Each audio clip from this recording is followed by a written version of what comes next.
Hello everyone, and welcome to another edition of the Ghost Layers Report. As always, it's me, Ryan.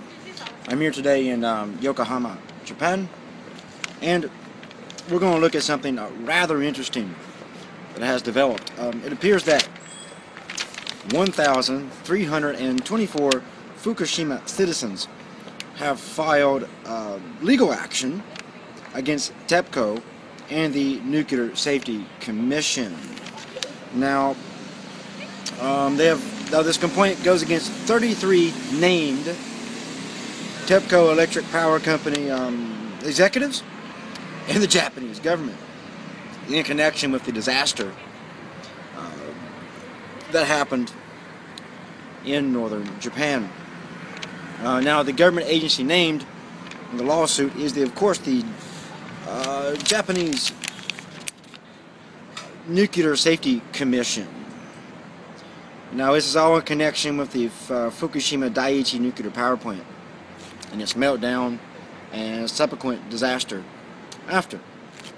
Now, the commission is accused of negligence in regard to its responsibility to take adequate safety precautions at the Fukushima plant in the aftermath of the devastating earthquake and tsunami, and their failure on the part of the named executives to ensure the plant's safety, which led to the meltdown.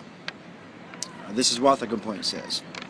Now, it also claims that the meltdown and the delay in releasing information about the scale of the radiation leakage exposed residents to radioactive materials, which caused injury and emotional damage, and even provoked suicides, which we know about that.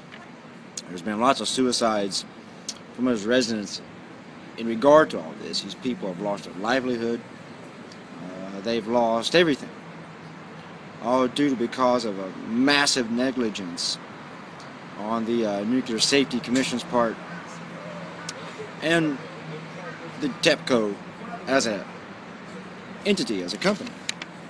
Now, the lawyer representing this group, it says Hiroyuki Kaiwa, has been quoted as saying that the most important thing is the public outcry for a full investigation into the alleged oversights. He said today, when he filed the complaint, today we have taken the first steps towards making the proper investigation happen. So it appears that this may or may not actually go through. It's kind of like pushing for proper things to happen. As we know, there's been a lot of resistance on the part of TEPCO and the government for a full, proper investigation to actually happen. So the people themselves are taking legal action in the lack of proper investigations. Now, we look at this a bit more closely. They've said one of the other main reasons for filing the criminal complaint has been the lack of individual accountability arising from the actions of the government's own Incident Investigation Committee. Now, those named in the complaint include TEPCO Chairman Tatsuhisa Katsumata and former TEPCO President Matsutaka Shimazu, and Nuclear Safety Commission Chief Hiroyuki Madarame.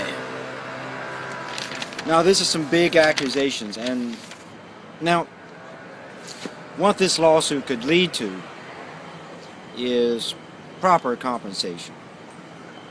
Because as we know, there's been massive delays in compensating people on the part of TEPCO. There's been lots of excuses given. They say they don't have a proper amount of employees. They've said there's been a lot of paperwork to file. But on the other hand, as we have seen, the paperwork involved in compensation is rather complex. I've seen some of the paperwork. It's massively complex, and for the average person, it's almost impossible to understand without hiring a lawyer and paying out more money. You know, so it's kind of like a double punishment. You know, you're being punished because of what these people have done, and also you're being punished monetarily, that you have to go to the extent of hiring a lawyer to actually understand the paperwork you're trying to get done. So all these massive delays, negligence, all these things have kind of led to this type of action. But if you look at the bigger issue, does this type of class action lawsuit lead to Japan moving away from nuclear power? Well, of course it doesn't. What this does is get the money in the hands of the right people who deserve compensation. But it really does nothing in the overall battle here that we see to end nuclear power in Japan. There's lots of money floating around. As we remember, TEPCO was handed 1 trillion yen by the Japanese government. So, all that money, these people are trying to get. So if having to go through an extra step here to get the compensation they deserve. You know, it's their own money they're fighting to get. You know, I mean, any money the government spends is the people's money. So that money goes in the hands of a private corporation. Well, now it's nationalized, but it goes in the hands of another group of people. And then the people have to fight to get their own money back from people who have a totally different agenda from the agenda the government should have. This also brings up, you know, finally, legally on paper, the Nuclear Safety Commission is being accused of negligence. Which this is something that I think a lot of people researching this can kind of see. Especially if you were paying attention to all the confusion that was going on in the first few weeks after all this started. A lot of things were going down. A lot of mismanagement was actually occurring. And we here in Japan, we saw it clearly in front of our eyes. And a lot of people were actually blown away and shocked by it. By everything they were seeing. You know, these people totally not knowing what to do. These people totally putting their tail between their legs and hiding from the situation.